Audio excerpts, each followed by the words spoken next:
Which while we're doing this, while it's setting up, Ken, I just want you to know I went to the range yesterday. Stop it. I figured some stuff out, No bro. way. For real? Oh, bro. So I've always wrestled with playing my irons off the back foot because of the fear of hosel rocket and shooting it off to the Mhm. right and whatever. Bro, I've got first of all, going to the gym, like I feel stronger, more fit, more just Mhm. whatever as Mhm. than I've ever felt. Coordinated, Cour flexible. Everything. So I got a little deal with my wrist to get my wrist moving, but I'm trapping the ball like I've never trapped the ball, and every iron from the 5 all the way to the 54 degree, I'm playing a draw, pretty heavy draw, What? right? That's awesome. And trajectory's great. Distances are unbelievable. I was hitting in the wind yesterday, so it was a little hard to tell wind wise.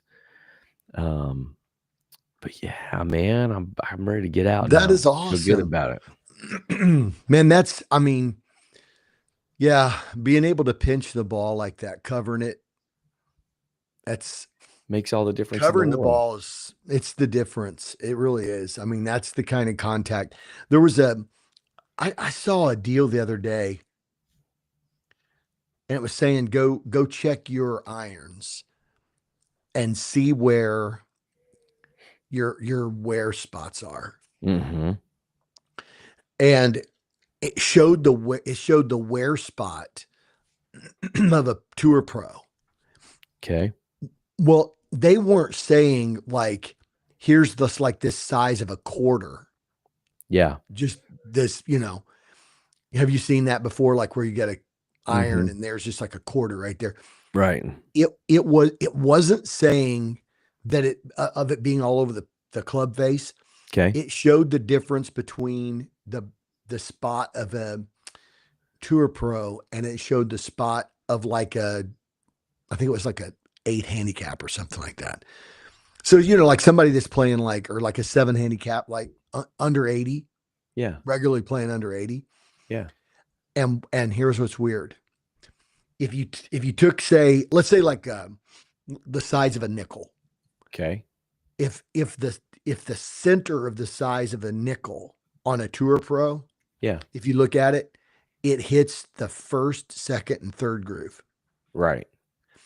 On a 7 handicap, it hits like above the second groove, and then the third, fourth, and fifth.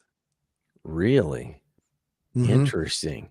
And what they're saying is that, and the difference would be that a tour pro is hitting the ball with a descending stroke, and they're hitting like you said, they're coming in and they're trapping the ball well, and then descending down through the ball. Where like that 7 handicap is actually hitting, and the ball's actually. It said once you're up to like the third and fourth groove on your pattern, your ball is rolling off your club face a little bit, which is why you're not creating as much spin, which is also why your ball's not going as far. Yeah. And it says, and also spin keeps it on target. Interesting.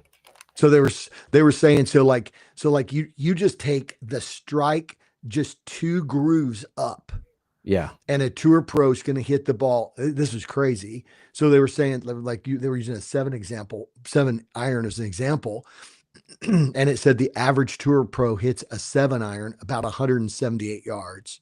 Right. The average 7 handicap hits a 7 iron about 164, and it said but their swing speed doesn't demonstrate the difference. Like it's not, if you look at the swing speed, if a 7 handicap hit the ball like a tour pro, his would be like a 175 instead of 178. Interesting. And it's saying your balls that squirt to the right, your balls that squirt to the left, the balls that balloon, that hit the green and don't hold, it's all where you're hitting it on the club face. So like what you're doing is bringing it into that lower grooves. Yeah, I would say my 7 iron yesterday, it was hard to tell because just the wind Yeah. and knowing the range, it's a great so the the box where you're hitting off of is great. Yeah. The grass is great, but the targets are not great. So it's really kind of hard to tell distance wise. But I would say probably I was 7 iron. I was probably in the 170 range, 165 to Whoa, 170 bro. range. That's So so good.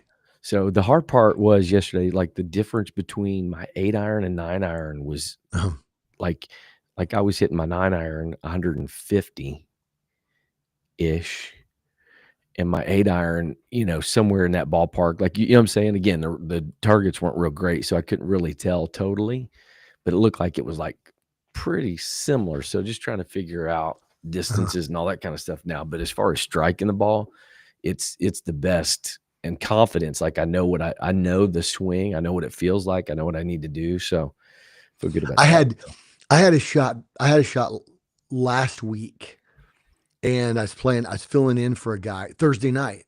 We had our Mm-hmm. large cohort. Thursday night, I was filling in for a guy from men's league. And so I was on the left side of the fairway, Yeah. and it's one of these greens that runs almost like a 45-degree angle. Okay.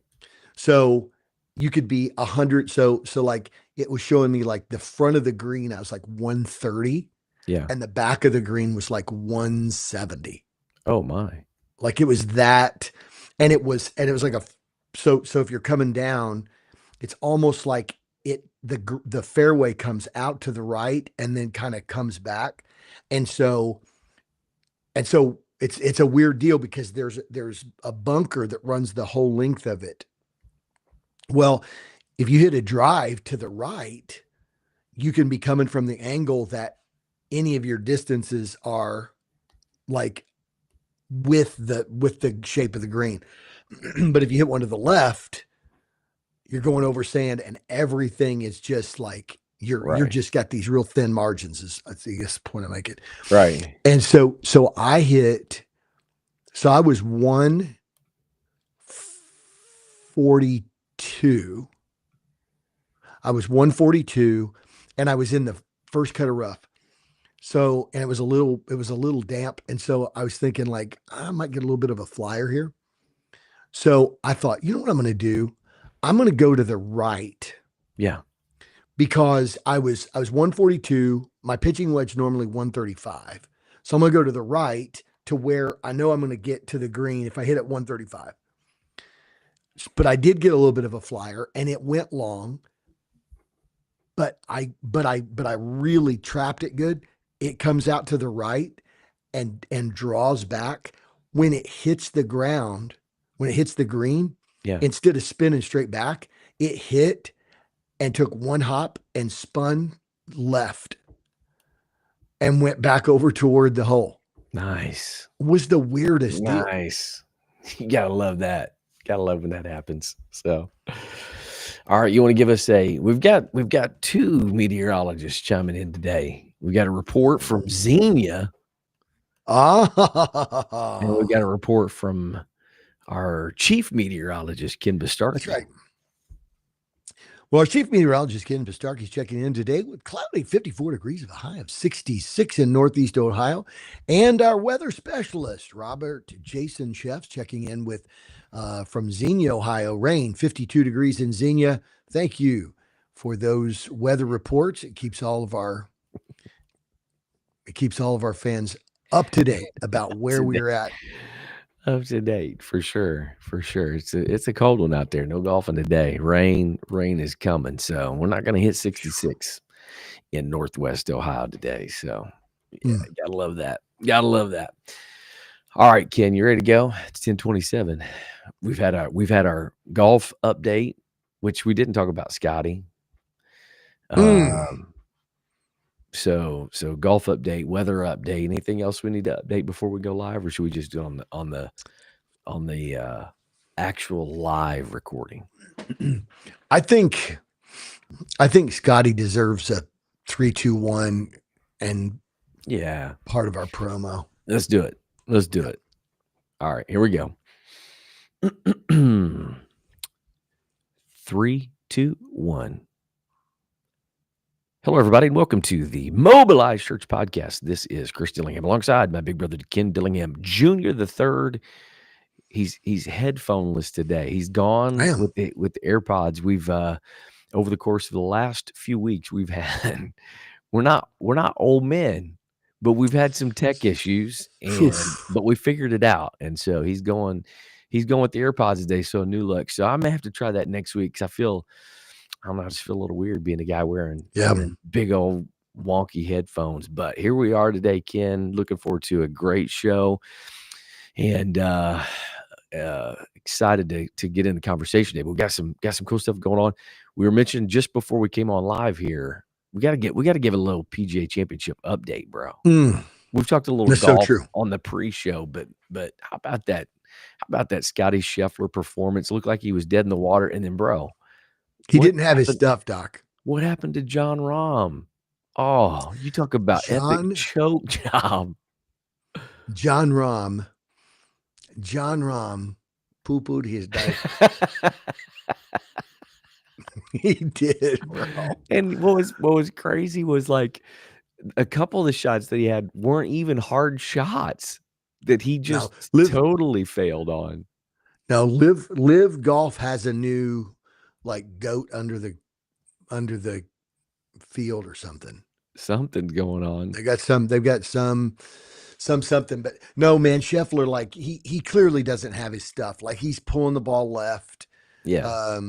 I mean, he's not just that, but he's not hitting his spots with his irons. I mean, he's not making like dumb mistakes like McIlroy looked like at the Masters, like he was just trying to give it away. Like, right. It wasn't, it was just like, you don't have to hit that shot. What are you doing? Like, yeah, Scheffler never does any of that. He doesn't get flustered, and he just, I don't know, man. He's just an elite performer. He's just a winner. When you have to hit, when he has to hit the right shot, it just seems like he has that iron shot that he puts it like 6 feet from the hole, or it's ridiculous. Whatever. Or like you said, when he does make a mistake, the next shot he comes back and he puts it right on, right where he needs it to be. So sorry, I got distracted there. Ken looks cooler with his AirPods. Thank you, dude. Seriously? But you look older, bro. Here, if I look older, oh wait, my headphones are gone, bro. What did I? He got rid of them. I chunked those. See, that is the extremism of the Dilly brothers, and which is we haven't like if something doesn't work, it's gone. It's gone. We got to get rid of it. I went in. My wife went to put my socks away. And she's like, "Where are your socks?" And I was like, "Oh, about that." And she's like, "What?" And I'm like, "Man, my socks were all not, they were like, I said every sock that I put on was like it was just not feeling right." Yeah. And she's like, "What'd you do with them?" I threw the whole drawer out. She's like, what are you going to do? I love that. That is awesome. Out, dude. That is awesome. Well, the only socks I had black, like black Nike sort of, you know what I mean? Like like sports socks, but they're black. Yeah. Like I started to say, I didn't want to say tube socks. That's kind of a weird term, but like some people call hot dog a tube steak. It's like, that's really weird. But but that's all I had. And I'm sitting there at West Virginia District Conference, and I'm sitting there for service on Friday night, and I got my leg crossed, and I look down, and I've got a blue suit on with black shoes and the black, I'm like, look. That is amazing, bro. I could take my jacket off. That is awesome. Play some ball right now. So that's awesome. That's awesome. Yeah. So Kelly follows up with older bro looks cooler than younger one. You know what, Kelly? Listen, let me just tell you right now. There's this little button on YouTube called block. You are dangerously close because I'm the one that controls the block button. You're dangerously close to that. So my man just shows up today. We're ready to go. Every day it's the same thing. and my man Yeah. shows up with AirPods, and so I didn't have a chance to switch it out. I So know. I'm Well, gonna okay, switch it out so next week. I promise you that, especially after getting mhm. called out by Kelly, dadgummit. Well, I did. So here's the thing, though. I did have. So the reason for it is not the aesthetic. Mm. It's just simply the fact that you would have to be a sound engineer to figure out Ooh, what's going on. that is true. Sound like a robot going on with some feedback with the headphones. It wasn't working. I know Still it was pitch very them. weird. And the headphones were somehow the headphones were creating. I don't know what it was. It was. I mean, they plug into the same box that amplifies the microphones. We've Yeah. got top high end studio microphones. Man, I don't know. High-end studio microphones. So, I mean, you go to Joe Rogan, you look at those guys, any of those, I don't know who. There's a guy, I only know him because of those baby clips now. Yeah. I've never even watched him, but there's this Theo guy. Theo Von. Yeah. So he The looks like he's mullet. got a mullet. Does he have a mullet? Because he Oh, has a mullet as absolutely, a baby. 100%. He's country as all get out, and he's got a I haven't, mullet. yeah, I haven't actually seen him. And by the way, if I'm quoting people that are Yeah, dirty cussers, probably shouldn't go down that road with Theo Von I for don't know. sure. So I don't know. All I know is the little baby ones that they do. I just know But the baby Theo Von. if we have any tech people out there, like I've got everything done. The only problem I've had, so we've got baby dillies. My That would issue be so epic. has been That would be so animation. good. The animation part is a little more technical than I'm capable of doing. So Probably take some kind of it's like some AI add-on that's like $100 a month. yeah, something crazy like that. So if So anybody, anyway, that's the reason why I have the AirPods. It wasn't aesthetic. I'm not just trying to trying to make me look look any cooler bad. than That's what it is. Just trying to make me look bad. That's all right. That's all right. No. Here's all I know is if you see any of those videos, all them dudes are wearing the big old headphones Right. like That's my this. point. So That's my you know point. what? Listen, I'm sorry if I look like a professional podcaster. It's not my fault. It's not my fault. And I'm sorry if Kelly Listen, doesn't like it. It's just the way it is. I'm sorry if my look shames Joe Rogan. Exactly. Exactly. All right. You ready to get rocking and rolling? 10:35 here Eastern time on a Tuesday morning. So we need to get rolling on the great topic today. You ready to go? I am. I think it's going to be a good one. I think it's going to be a good one. All right. So You never know. this is true. This is true. Today feels like one of those days that's easily sidetrackable. You know what I'm saying? Well, Like I it feel like we is, can get but distracted. true. With the exception that I went back and listened to a couple of podcasts over the last, I don't know, last few weeks, I don't know, maybe month or whatever. And I listened to some of the podcasts. And it's funny because I've gotten so comfortable podcasting. I've gotten so comfortable because we've done it for so long. Like 5 years, right? Like 5 years.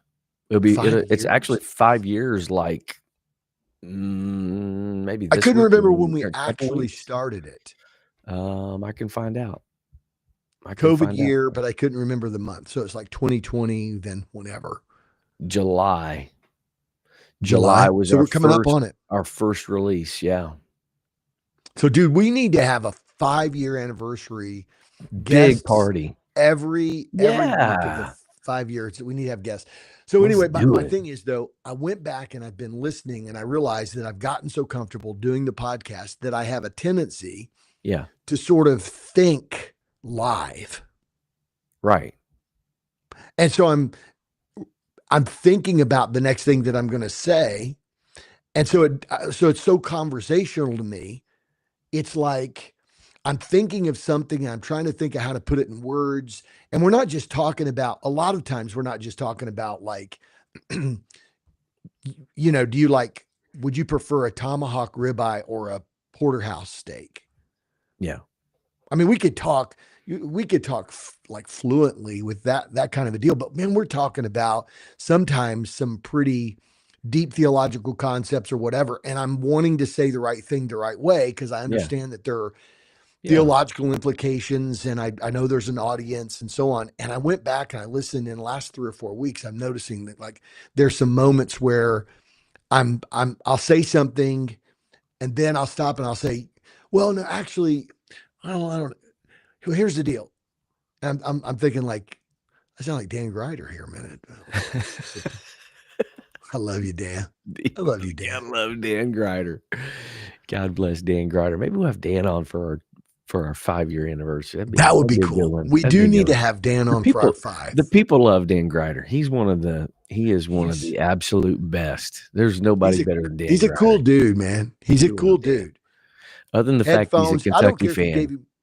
Yeah, well, you could give him the headphones Yeah, that has the microphone attached, like and he the would truck driver.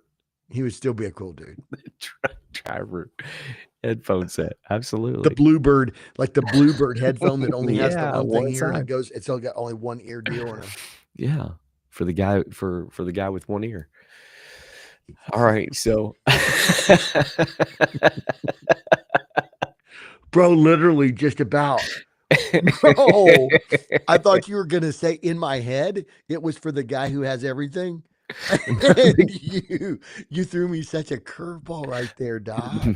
the guy with one ear, bro. I mean, The other what are the day, reason for one headphone? Like, what in the right, world? right. I mean, if you don't have another ear, why do you need another input into your ear? Exactly. The other day I was talking to some of the kids, and we were sitting out in the foyer, and they were talking about some stuff, and I told them Harry Potter died. And they're like, my, Harry here Potter. we go. Here we They're like, go. Harry Did you tell this last week? Yeah. So yeah, I. But here's the deal. I thought Is there about. another? Well, here's the thing. I think that people missed. So I'm going to give them the precursor. Yeah. A cadaver is a dead person You that. got to have a little bit of knowledge to get that Yeah. joke. But like So you would think, right. yeah. So I said, right. That's so I was wanting to explain that, last week we were talking about, and I said they laughed, but I think they walked away going, abracadabra. That's not even. He's like, he pronounced cadaver wrong. They didn't even know. Right. That's what I'm saying. Sometimes you think it's like you're really communicating some really cool stuff, and then yeah, that is awesome. That's awesome. All right. Well, we'll try to stay on the rails. No promises, but we're going to do our best to stay locked in and focused. You and I are both in a major health kick right now. So energy is strong, brain waves are flowing. So That's what very that true. means is there's a really good chance of ADD kicking in today. I feel it. I feel like That's that's gonna true. happen. So That's true. So all right. So which I think is a good segue into our topic and conversation today. Right. See what I did there? Train professional, bro. Just Oh my smooth on ramp right into the topic here. So, my goodness. so we all know that we live in a very busy world. There are a lot of things that are vying for our attention. There's a lot of things, we feel like we need to do. We feel like we need to get done. It's really interesting. All the conveniences that we have in our world today, Ken, and yet it still feels like we're constantly running like crazy. That's so true. Like I remember the day when you used to have to stick a baked potato in the oven for like 5 hours to get a baked potato. Yeah. You know what I'm saying? Like That's awesome. wrap it in aluminum foil and whatever, and then wait for 5 days to get a baked potato. Now you stick it in a microwave, and it's like 15 minutes. You got a baked potato. I don't know what the number is because I don't cook baked potatoes, but whatever. So don't judge me on that. Right. But of course, it tastes like a squishy baseball, but that is true, and it wilts up and whatever. Crazy. Just wanted to let you know right there that ChatGPT actually knows who I am. That's interesting. That is interesting. He knows my name. That's crazy. So anyway, I feel like we may have had some issues on Facebook real quick. So I'm gonna go ahead and launch this, and I'll go check that out while we're doing it. So okay. So we have all these conveniences. We have all this stuff going on in our world today, and yet it feels like that um, there's not enough time. There's not enough time to It's get true. things done. And then that kind of bleeds over, Ken, I think a lot into what we do in the church. Responsibilities, things that we have to do in the body of Christ. Just so much stuff happening, so much stuff going on. And so what we're going to talk about today is there's this line between like doing, like we have a responsibility to be Hmm. involved and be engaged. You can't do the mission. You can't Hmm. live for God without some action put towards it and doing Hmm. things. So true. And there are a lot of things that demand your time, but then Which, by the also, way, this is the hardest part. This is the hardest podcast for me we've ever yeah, done. yeah, it's going to be a challenge for all of us, I think. So then the second piece of that is, but then there's also this piece of the like kind of the being piece. And what is that line between, sometimes we oftentimes confuse action and Mm. activity with productivity and all of Mm. that kind of stuff. So today what we want to talk about is what it means to be busy but barren, and focusing on discipling our inner life and what that looks like and what that means. So why don't you get us kicked off today? You know, so the thing about this is it's for me, it's so hard because like I think about I think that there's so many angles that you could come from with Mhm. this. Mhm. And what I mean by that is that you could come from the angle that says, okay, do you want to talk about like busyness that is frenetic? Is that the right word? Frenetic activity? Sure. Frenetic. It's just business that you, in other words, you're just simply chasing the thing that's screaming at you loudest. Yeah. That's clearly a bad that's clearly a bad way to manage your time, you Right. know. Right. I'm just going to go after the thing that is the most like how are you going to do time management today? Well, I'm just going to go after the thing that is the most demanding, or the thing that's that's going to explode the fastest or whatever. And anybody will tell you, like, if you've ever gone to any kind of time management or leadership seminars or anything like that, they'll tell you that what happens is that we get to the point where or we have to get to the point, we need to get to the point where we're choosing our daily activities based upon what what you want to get done, Yeah. based upon your values and priorities, not necessarily what you need to get done. And it's Sure. hard because you're like that means that there may be things that you say, well, I'm going to do that later. Well, but then in the back of your mind, you're like, yeah, but the problem is I don't like to go to bed with loose ends. And if I have, so then what I feel like I've done is then I feel like, well, if I didn't get it done, I've got some kind of in my head or whatever, like, man, it was an incomplete day, or, you know, so what I've started doing is just and I guess this is just my own personal perspective. What I've started doing is I've started trying to allow my discipleship thinking Yeah. to infiltrate the idea of busy but barren. Like, are you busy, but you're busy? Are you busy with the right stuff? Yeah. Are you busy with the stuff that matters in eternity? Like the dude tore down his barns, bro, and Right. built bigger barns. Sure. And the very point of the parable is you tore down your barns and you're feeling good about the fact it's like, wow, this is a really productive day. I tore down my barns and built bigger barns. And he said, thou fool. Yeah. Why was he a fool? He wasn't a fool because there's nothing wrong with building barns. Sure. There's nothing wrong with building bigger barns. It was that he was building bigger barns on the last day of his life. Mm. Do you want to be building bigger barns on the last day of your life? And you're like, well, but who knows what's your last day of your life? You know? Right. And so I think that what Jesus is I didn't saying realize he is, was Italian.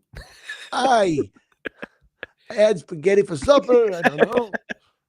Luigi, come and help me with my barn. And so, yeah. And so he was actually from Brooklyn. So, yeah.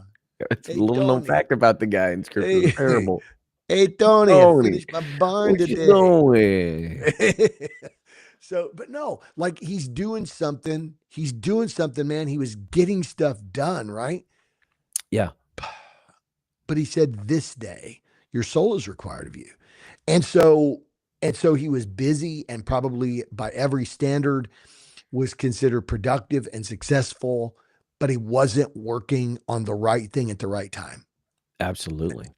So, And I think, you know, this is an important conversation because a lot of times, again, going back to what we've talked a lot about, and that is the pendulum piece, mhm. right? And like you said, we all wrestle with the things that have to get done. Like they need to get done. We need to get this stuff done, right? It's true. Um, so we wrestle with that, and then uh, the lack sometimes the demands of those things never stop. They never Mhm. end. Especially ministry needs. There's never a moment where like the voice of the need stops. Boy, And that's so so true. so oftentimes what happens is people they'll go, and then they neglect kind of Mm. that the relationship piece, whatever. So you have the polar ends of the spectrum. And then what happens is we've seen it where you have somebody who goes constantly, and then all of a sudden they one day they wake up and they're like, I've got nothing left to give. They come Mm. in, throw the keys on the desk, like I'm done with everything. I want out of every Boy. ministry. I don't want to do anything anymore, whatever. And what that is just a lack of focus in ensuring, yes, there are things you're going to have to do, but you cannot neglect the inner Mm. life. You cannot neglect your Mm. relationship, your walk and relationship with God. And this is something, bro, that every single one of us, I guarantee you, every single one of us struggles with, we deal with. And so finding that healthy place, finding that healthy center of what that looks like, not mistaking activity for productivity or for focusing on the right thing. So let's start out, Ken. Why don't you talk to us a little bit about the trap, this trap, what I kind of just Mm. laid out there a little bit there, the trap of kingdom busyness. Well, I think the thing that, like, if we can really center in on this idea that busyness is not fruitfulness, Mm-hmm. and that Jesus defined for us the foundation for fruitfulness, which is abiding in him. Yeah. So for me, what happens is nobody has ever discipled me in understanding how to do what I do. Yeah. This is going to sound terrible. I'm a pastor, Yeah. but nobody's ever discipled me on how to do what I do out of the fullness of Christ. Interesting. No, nobody, because he said, if you abide in me and my words abide in you. Well, I think of that as like teaching and doctrine. And like, I don't think of that functional and practical. Like, I think Right. about if my words and my teachings and my, my truths dwell in you, Yeah. they're going to produce things. Right. But Jesus said that he was going to put his spirit in us, and his spirit was not only going to be transformational, but it was going to be functionally relevant Yeah. to our everyday life. Like Jesus was a lot less mystical than we are, Absolutely. you know? And I'm not Sure. saying Jesus was less spiritual. I'm just saying that he didn't unnecessarily spiritualize things.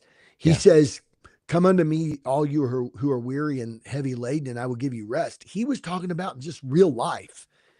He wasn't talking about so So anyway, that doesn't matter what he wasn't talking about. I'm just saying motion, motion, consistent motion, doing things. Just because we're active doesn't mean we're abiding.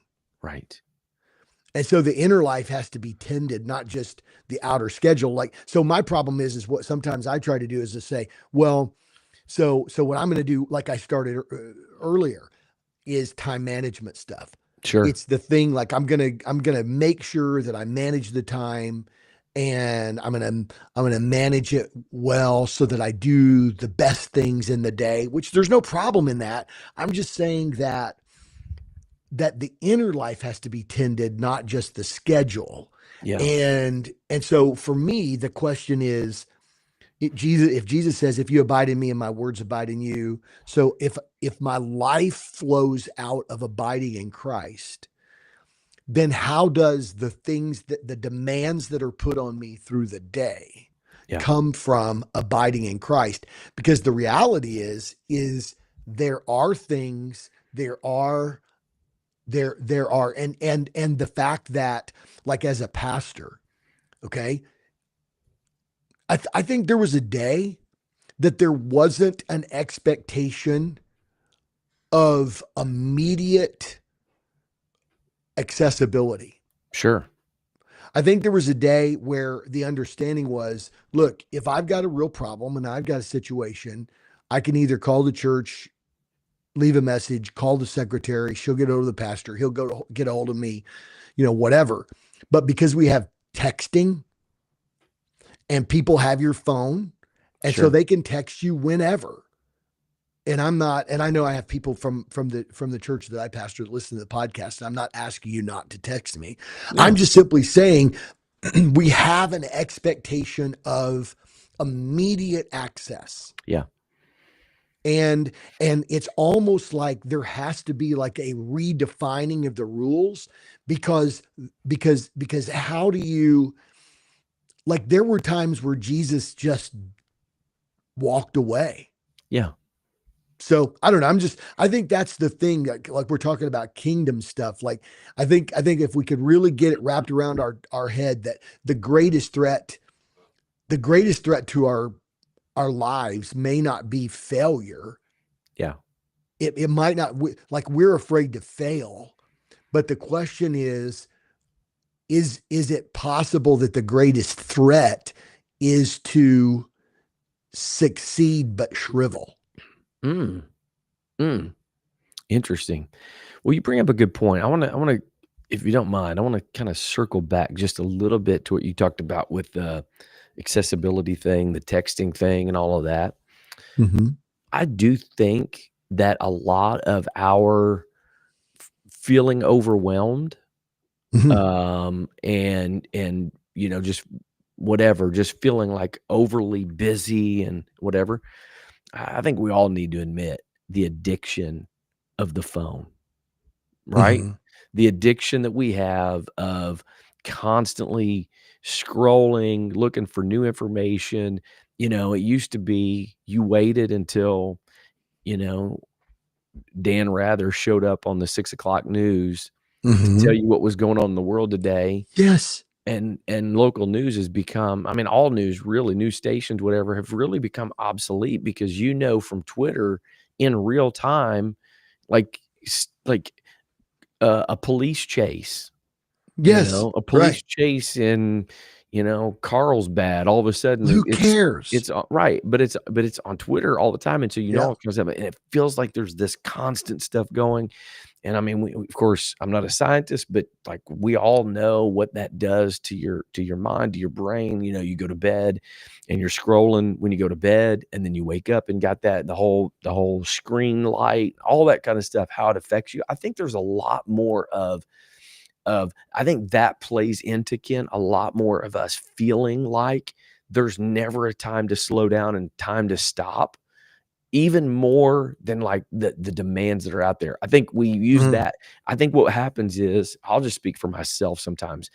I use that as like an escape away from like some of the heavy stuff that you've got to deal with, or some of Mhm. the demands, people calling or needing things or whatever.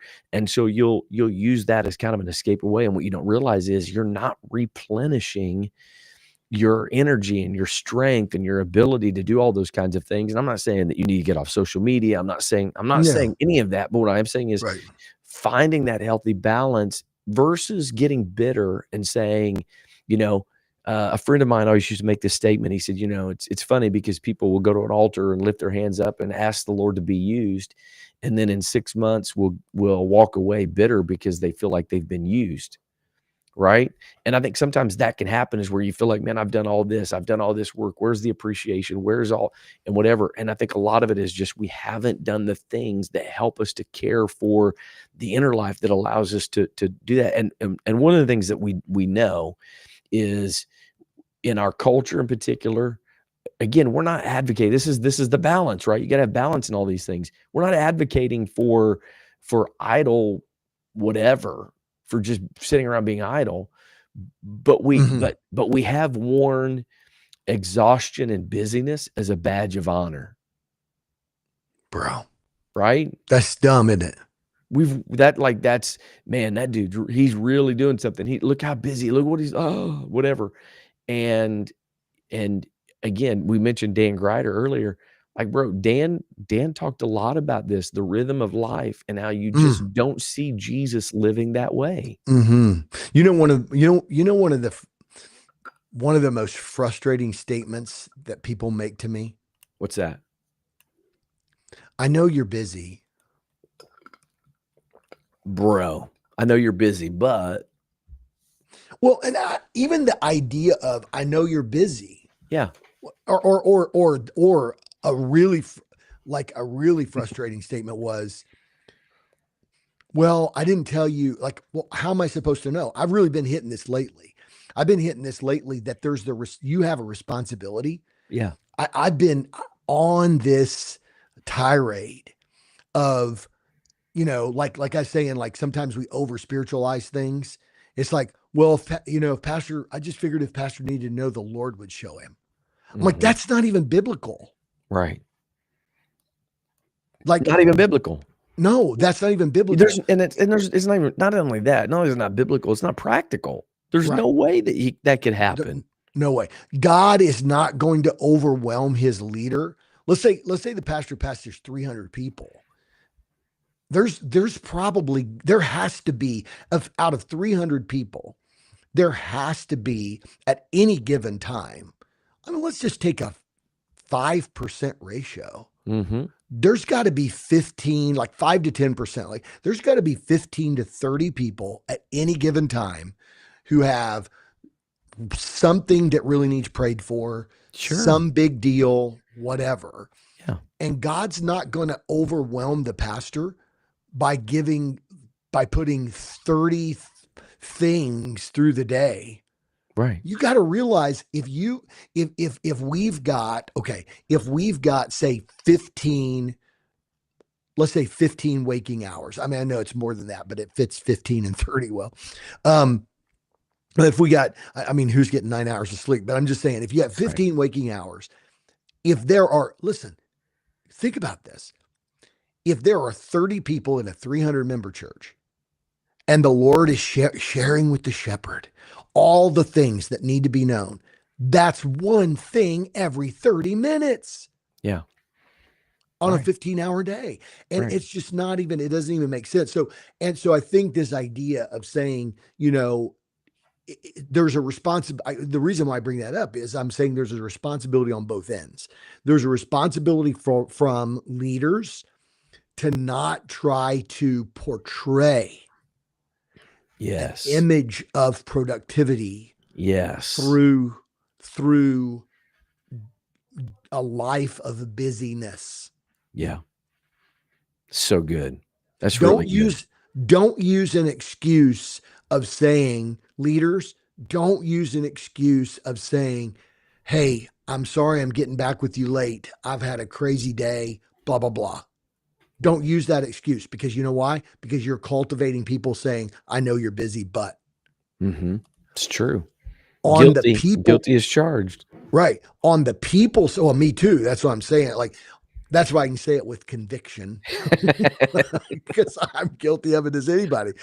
on the other side, that's the leader side. On the, I don't want to say follower side, but on the you know, on the people side, the follower side of things, y- y- don't don't assume, just communicate.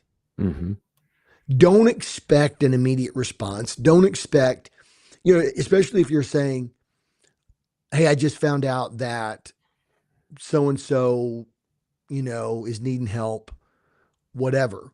Well, if so and so needing help it's not going to be needed in a 24-hour cycle. Yeah, If the response to your text comes tomorrow and it's not something that's a time demand or whatever, then you, we need to be able to understand that being able to have 24-hour accessibility to our leader sure. means that we have to also be able to have the grace to say, I've got to trust him or her to manage their time based upon kingdom priorities, Yeah.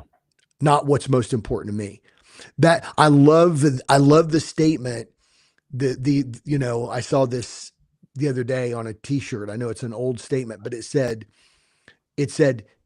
your lack of prior planning does Mhm. not create a crisis for me. Yeah. So, Right. Absolutely. Absolutely. Well, I think on the, as a believer side, this is why I think it's so important. We talk about living on mission in the key spaces of life, and and I think this is why the mindset of a believer, it can help pull away from the mindset and the attitude of feeling like, well, the church is demanding me to be at this and do this and blah blah blah. If you have the mindset that I am a disciple of Jesus, living on mission 24/7, 365, that when I go to work, it's just a natural mm, outflow, right?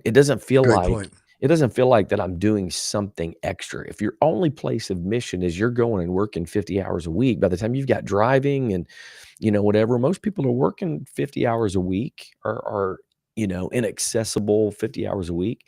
And then, well, I got, Sunday school, children's ministry, I've got worship team, I've got whatever, I've got all these other ministries. And when am I going to have time for all this kind of stuff? And this is why we say that it's so important that engaging in the mission has to be a part of the natural rhythms of life. And Hmm. not everything you do mission wise can be relegated to what you do at the church and whatever. Now there's responsibilities and there's duties. Me meeting with somebody and having a discipleship conversation is not a part of my pastoral duties. It's a part of my duty as a follower of Jesus. Mm, And so, if you're always looking at it as like punching the clock or whatever, that's when it can kind of start to feel a little overwhelming. And hmm. so I think having Yeah. that attitude is really important. All right. So some signs, that you're busy but not barren. Give me your Okay. take on these. You're All right. spiritually dry but outwardly engaged. You're irritated, impatient, disconnected. Jesus, have mercy. We could spend some time on that one. Mhm. You That's can't those are signs of burnout and overload. 100%. You can't remember the last time you heard God clearly, and you feel guilty instead of grace when you slow down. Man, all of those could be their own topic for a day, bro. Crud. Crud. And and this doesn't just apply to leaders and pastors. Like, this applies to parents. This applies For sure. to, you know, so many different areas of life. And it we have to be able to it's so crazy because we have to be able to self monitor these things. Sure. But by the same token, we have to be able to be gracious to others. And and good a good discipleship culture is a culture that understands, like, if I can't get a hold of my bestie, Yeah. if I can't get a hold of my my prayer partner, if I can't get hold of my prayer group, if I can't get hold of my pastor, whatever, you can get a hold of God. Yeah. You can get a hold of Jesus. Yeah. Michael made a point earlier about that, about Michael Merkel on YouTube made a point about that, Mhm. about, you know, the accessibility of Mhm. leadership sometimes creates that dependence Mm. where previously, the elders were pretty strong about, and we've heard the stories. Jay Mangan would tell people, like, go pray and fast for 7 days and then come back to me Yes. and tell me if you need counseling. Yeah. And, it Yeah. cr What did it can Jesus say to you? Yeah. yeah, it can cultivate and create a lack of responsibility on our part, all of us, Mhm. to go to Yeah. prayer. I'm not going to give you an answer that you didn't first seek from the Lord. Correct. Yeah. Correct. Well, no, and I think those things that you mentioned, like all of those things that you mentioned, can you read them again? Sure, yeah. Spiritually dry, but outwardly engaged, Mhm. irritated, impatient, disconnected. Count Why would you be irritated, impatient? Like what would that be Well, indicative of? I think you're worn out, right? Mhm. When you get tired, Mhm. Mm. when you're constantly active and busy and you don't have time to, like, replenish, like, it makes you short fused. And so, like, the irritation and impatient thing, we all know that weariness breeds that. The disconnected thing is a big one, I think, because you can be so busy and active doing things that you're not connecting with people and whatever.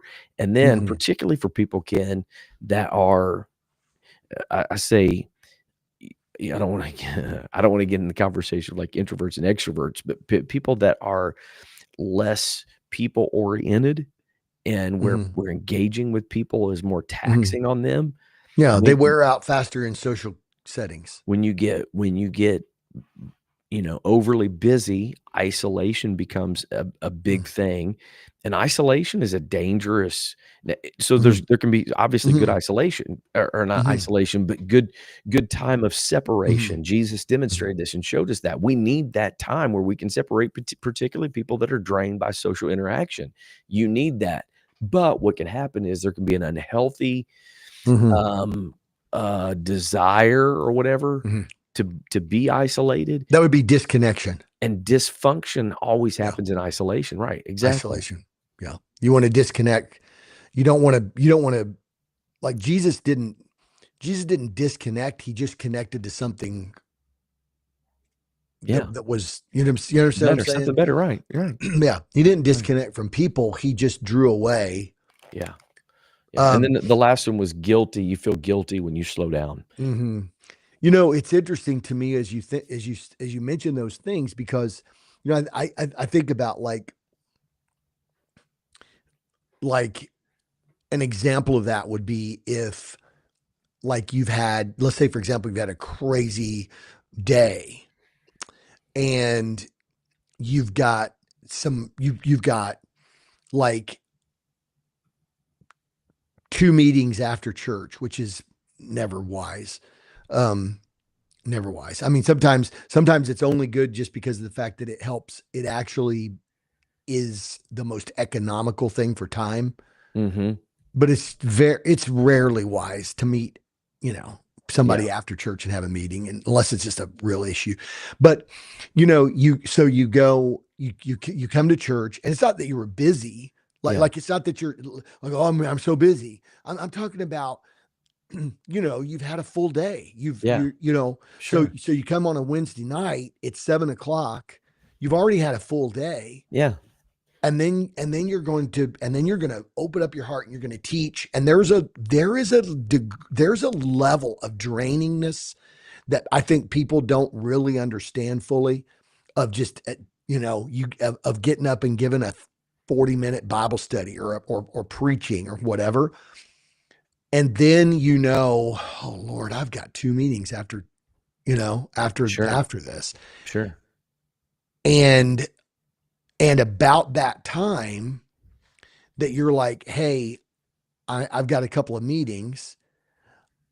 before you say your final amen, you've got people that are heading to the front of the church to get your attention. Yeah.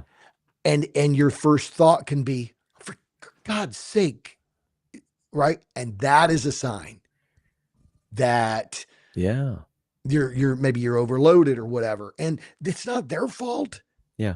They don't know. They don't know how you're feeling on the inside. So it's like almost there's this thing that this is the other reason why to me this makes it hard is there's this other thing in the world of like um caring for caretakers, Mm-hmm.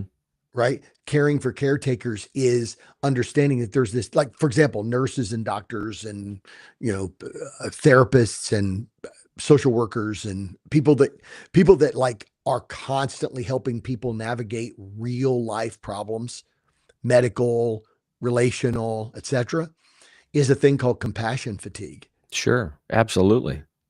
That you just get to the point where you're like, I don't have any more. I don't have any more compassion to Yeah. give. I'm sorry. I've been there, bro. I've been there when I worked at Solo and I was responsible at that time. There was a season I was responsible for 40 people. And so, I'm dealing with all of the issues on the job and the interpersonal issues and directing people and whatever. I was teaching 8 to 10 home Bible studies a week. I was doing a lot of ministry stuff, and I literally got to a place where when I would go to church, internally, I felt like I just don't anybody talk to me. I just don't want to talk to anybody. Just leave me alone and whatever. Mhm. And truthfully, even kind of felt like and resented the fact of like, I don't want to be at church. I don't want to go here, like all that kind of stuff. Bro, like you literally don't want to go to the place where I know I know it's going to suck the energy right out of my soul.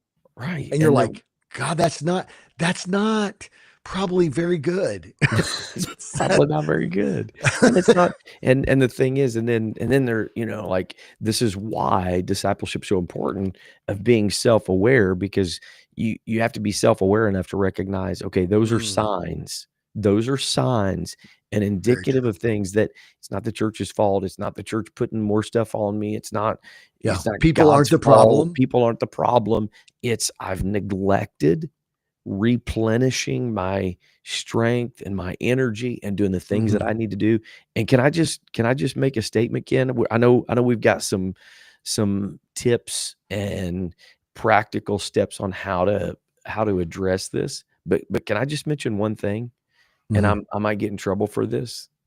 You and I are both majorly on a health kick right now, Mhm. right?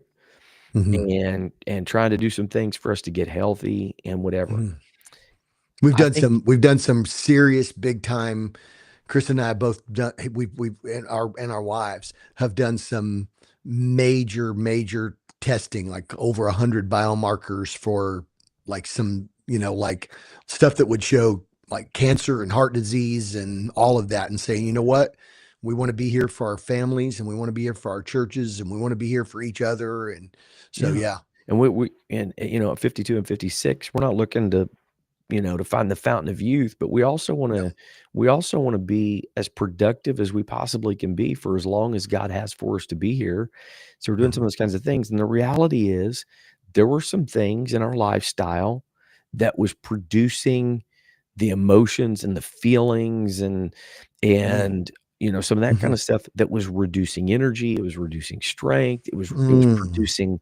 it was producing mind fog Mhm. and lack of clarity and all that kind of stuff. Can I just make it plain for just a moment? Mhm. A lot of our stuff that we deal with is not spiritual. Mhm. It's a lack of health. Mm.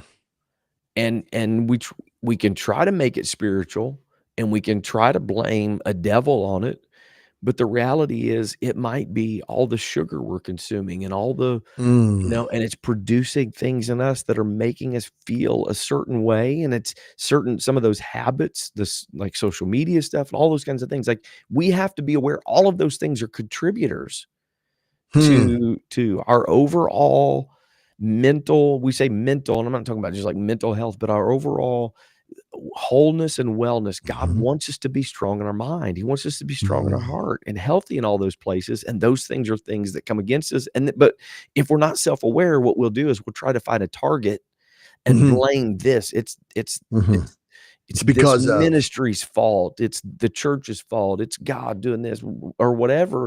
And the reality is, it's probably just some things we need to make some adjustments in. bro, stress, stress reactive eating almost Mhm. always, stress Yes. reactive eating almost always moves towards carbs, sugars and Right. carbs. Because Right. why? Because it triggers the dopamine reaction, which is Absolutely. which is a feel good response, which is why you have, you know, then you have inflammation in your body, and then you've got high cortisol numbers, and you got C-reactive proteins, and you got, which shows the inflammation in your body, and so on and so forth. And there's not a devil about that. I in fact, I was reading something yesterday, and it was talking about, your methylation testing, Mhm. and it was talking about the way your body, responds. And they're all, there's different, they've got, you know like acronyms for these things. And so there's like 5 or 6 different areas where you can test, your natural tendency, sort of your DNA, methylation processes or whatever. And the article started and said anxiety almost with your physical condition, Bro, gut health, it's like it's been proven that it's directly tied to your gut bro. health, which is Your vagus crazy. nerve, Yeah. your stomach literally tells your brain. You know what's so crazy? So here's something that's, I mean, man, let's don't get too crazy into this, but here's something nuts, that your so your vagus nerve is the only nerve in your body that directly connects to your brain. It runs down, it like connects to your stomach. Here's what's so weird is that your vagus nerve basically is telling you, like, it kind of controls your appetites a little bit. Like, it kind of tells you, like, I need, you know, or I Mhm. want, or whatever. Mhm. And so what's so weird is I was reading something the other day. It said that when you are suffering the feelings of dehydration, Yeah. and you go and drink, like, say, a 16-ounce bottle of water, that your brain, your systemic reaction to that doesn't tell your brain that you're no longer dehydrated for 20 to 30 minutes after you've drunk it. Right. Right. So how is it that you drink it and you feel satisfied in 30 seconds? Here's why. Because your brain has created through your life anticipatory responses. Yeah. Your brain is literally anticipating what it knows is coming. And so your brain is thinking 30 minutes ahead. You're not actually, your body isn't sensing, okay, I'm good now. Your brain is saying, you just did an action that I know from repeated processes that you're going to feel good now. I only use that to say, I think this is important to communicate this idea that says, what other things does our brain anticipate? Could it be very possible that if you're getting ready for, say, to go into a meeting, or you're getting ready to, whatever it might be, those things, that if you are barren, if you're busy but you're barren and you're getting ready to go into those things, is it possible that your brain starts automatically anticipating what is going to happen? I Sure. is 100%. Okay, is that not anxiety? Absolutely. And so 100%, you bro. start feeling anxious about that meeting. Why? You haven't even had the meeting yet. You don't even know what they're going to say. You don't even know what's You're going on. anticipating. You're anticipating it. And so what happens if you start anticipating? What if you wake up in the morning anticipating, this is going to be another overloaded day, or this is going to be, whatever. I mean, so we Yeah, have to be so disciplined to say, I've got to be able to say, Ken, a neglected soul will eventually betray itself. absolutely. It Absolutely. might not be it might not be public at first, right? It might not you might be able to be seen on the surface. But I've got to be able to say, okay, I don't care if it's just the morning. I'm going to go for a walk. Yeah. Do something. Yeah. I'm going to pray and I'm going to go for a walk. And I think we just need to create a culture that appreciates that. I guess that's my. 100%. I'll just be like really vulnerable, you know?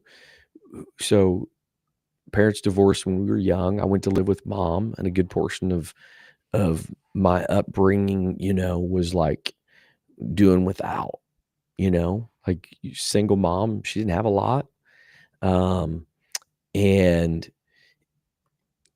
so like going out to eat was a major deal.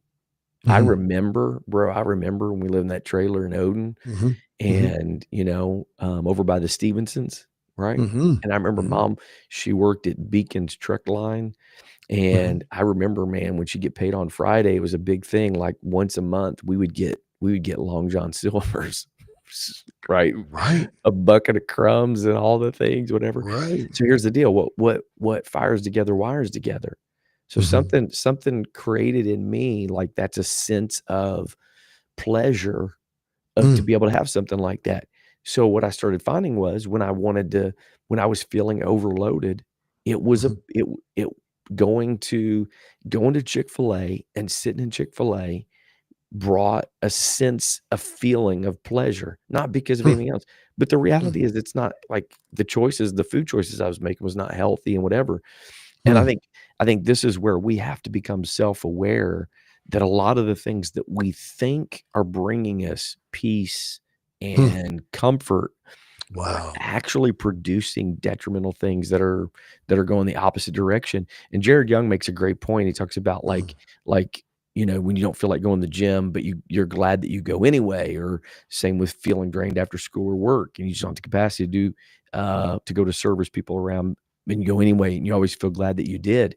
Bro, I'm telling you right now, like my at 52, my energy level today is is at a level where it was like when I was in my 30s, and I attribute a lot of it to going to the gym and being committed Hmm. to it. And now I look Hmm. forward to that, not because I'm looking for that to be the thing that is fulfilling for me, but I want to do the things that help keep me healthy so that I can focus on the right things and keep myself Hmm. disciplined the right way.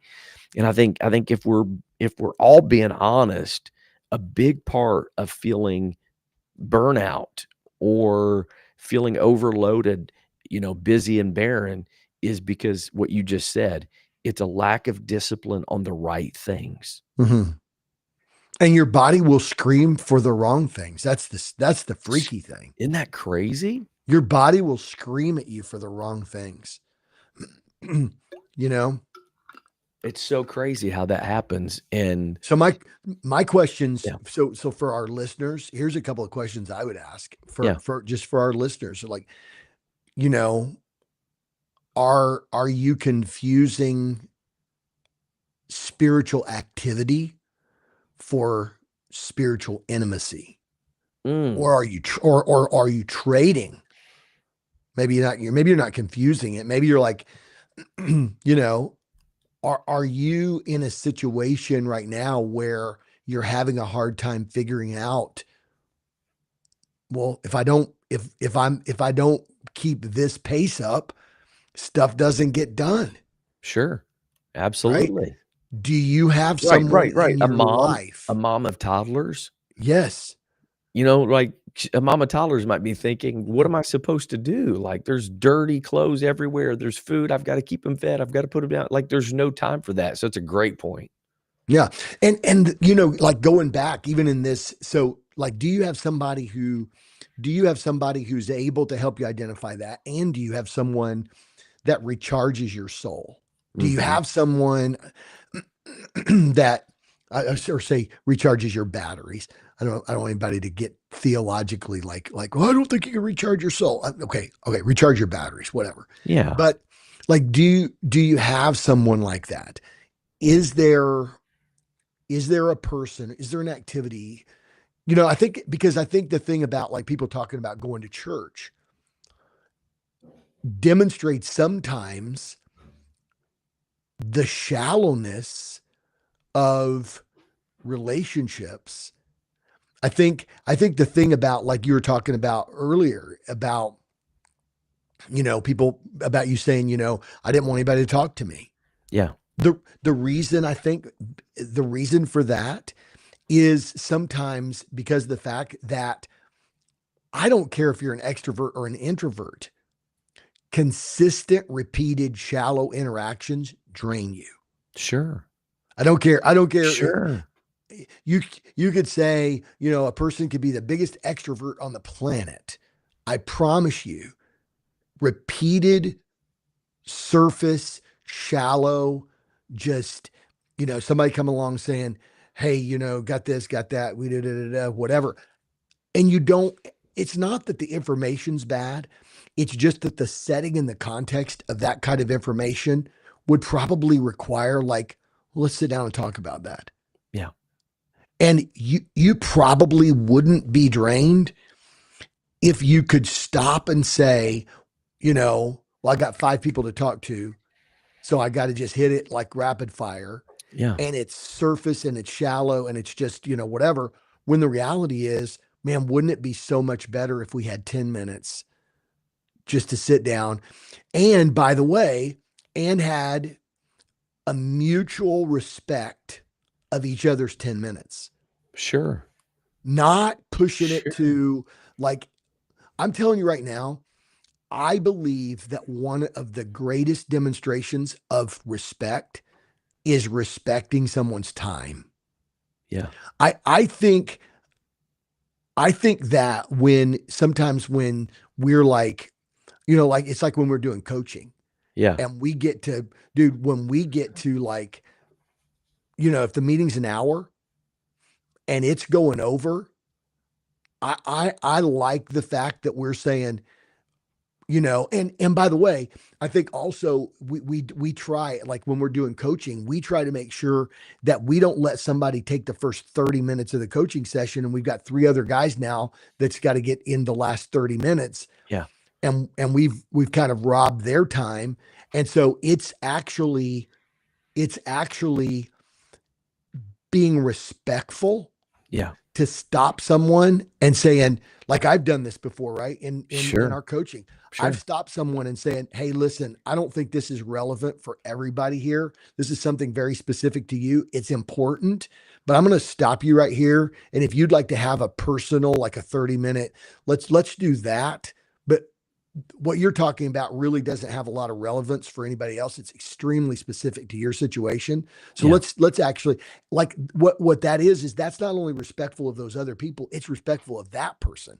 So if you've got somebody and it's like, look, I got 10 minutes and they're the people that you give them 10 minutes, they will always take 15. They do not respect you.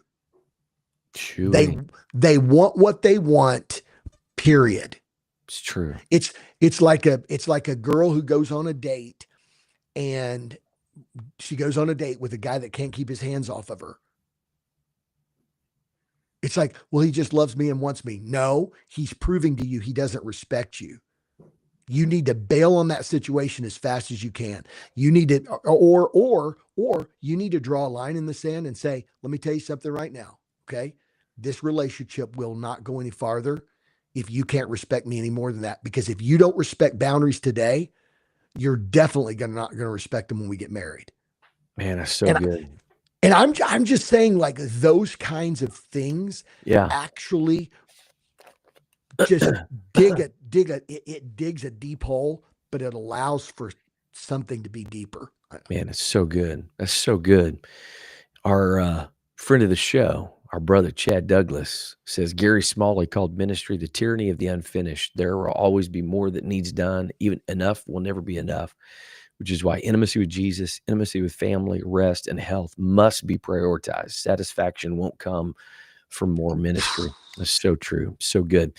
All right. So wrap it up today, Ken.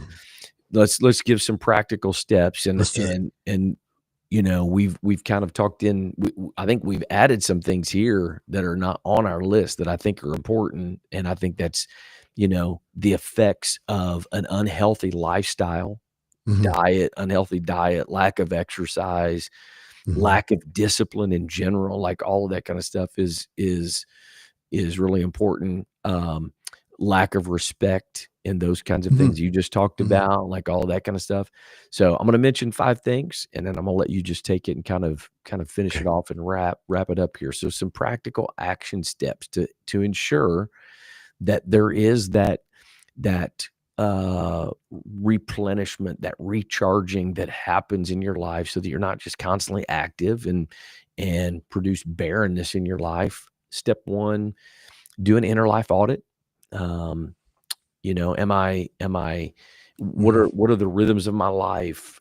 Am I living these things out this way? Number 2, create daily space for abiding.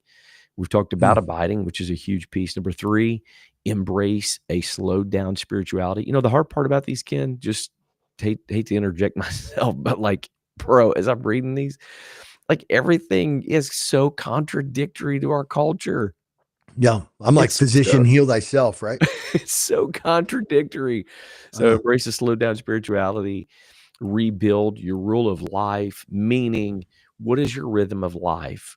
And this is something, again, I don't want to get off on a bunch of stuff, but Gary Brecka, who's a biohack biologist dude, got a lot of really cool stuff. One of the things he talks about is your body is designed to respond to repetitive rhythms. And one of the issues, particularly with like gut health, which is crazy, and I won't get in the weeds on this, but with like gut health, a lot of our gut health issues are the byproduct of inconsistency, different eating times, wake up times, bedtimes, like all that kind of stuff. Your body's not designed to function and operate that way, but because we have so much access to stuff, it creates all that. So kind of a reassessment and rebuilding of what does the rhythm of my life look like? What are the most important things? Rest.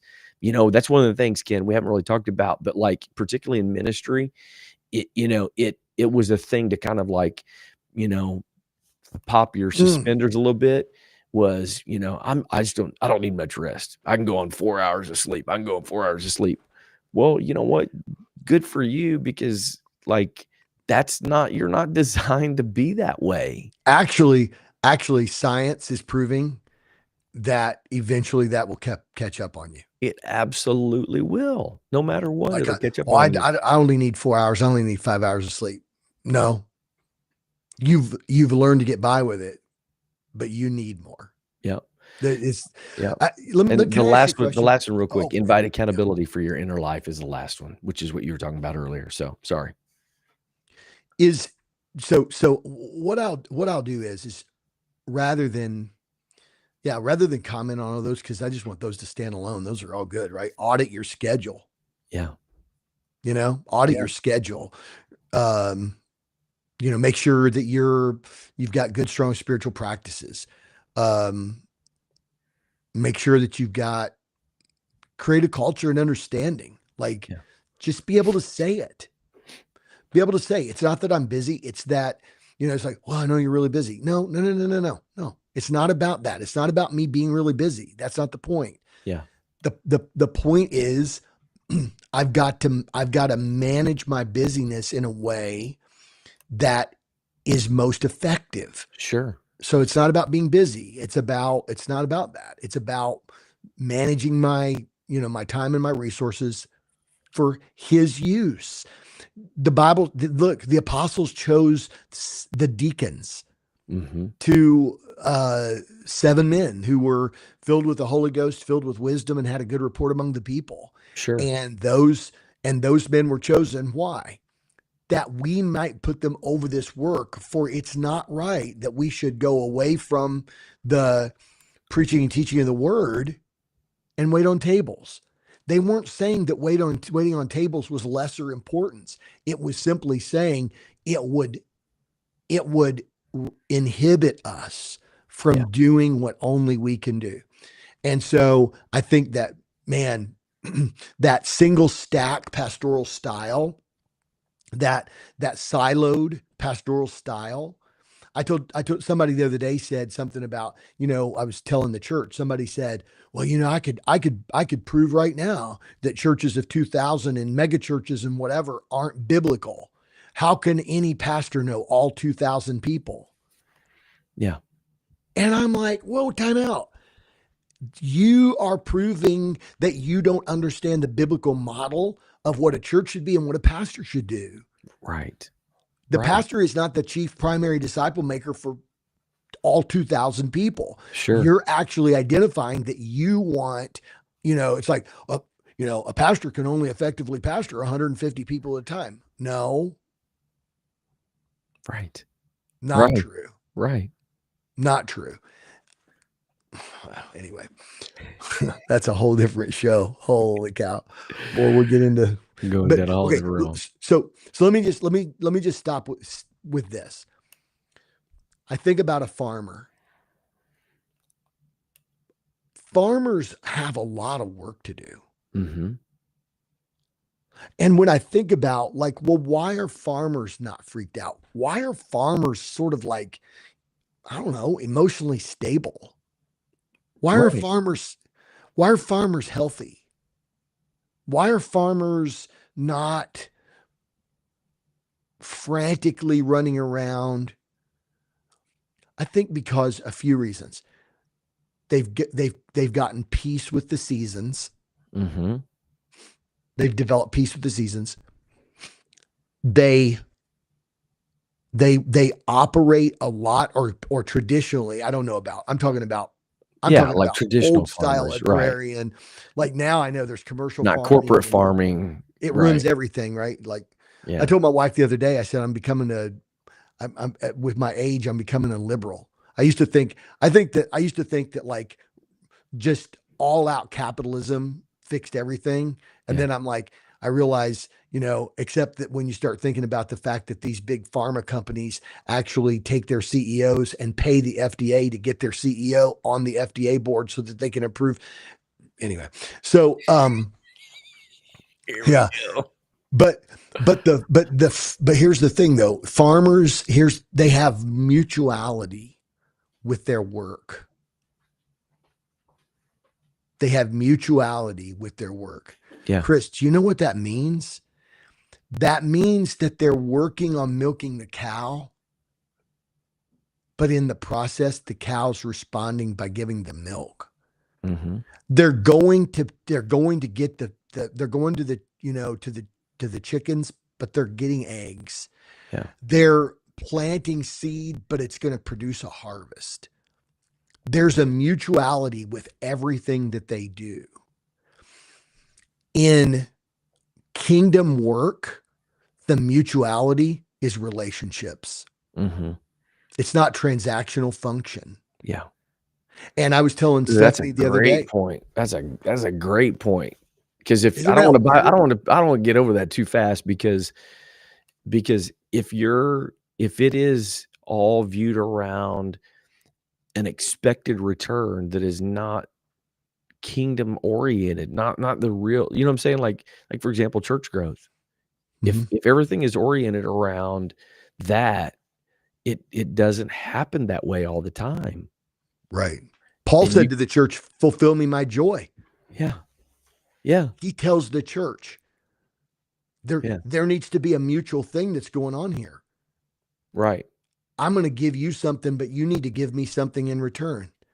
Right. Your faithfulness and your maturity and your fruitfulness in him proves to me that my work is not in vain. Right. So here's the deal.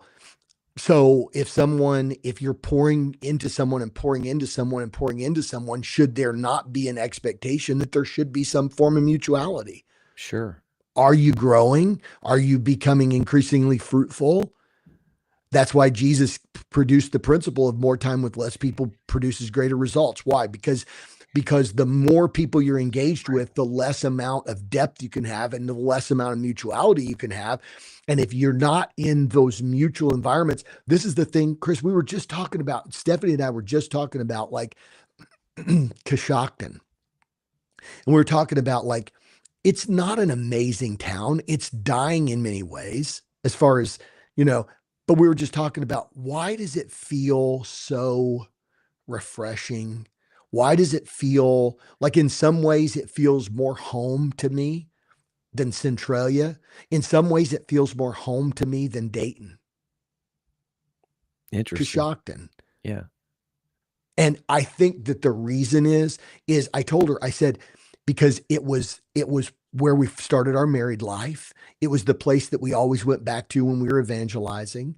It was a place where, and I said, but here, I think more than all of that, it was a place where it was the highest level of mutuality in our entire life ecosystem. I said your sister and brother-in-law lived there. Our kids played together.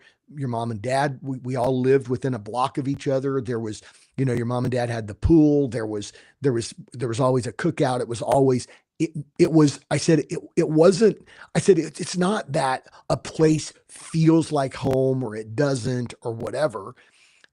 It's what's the level of mutuality?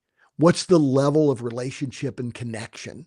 Because I believe that that's to me, in the people business, the fastest way to burn out is saying, I'm going to perform the function that is my responsibility as a pastor.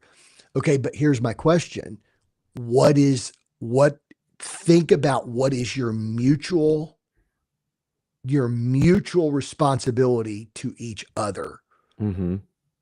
As a pastor, it's not, I'm going to go serve those people and I'm going to do the thing. I'm going to preach to them and I'm going to counsel them and I'm going to whatever. And that's my job. And then I'm going to come home and I'm going to refresh my batteries. No. Those people better be refreshing your batteries. Right. Because if you're a husbandman, if you're like a farmer, then there needs to be this idea of, I'm working with the chickens, but I'm also collecting the eggs. I'm milking the cow, but I'm also bringing the milk in, and we're going to have breakfast. And Right.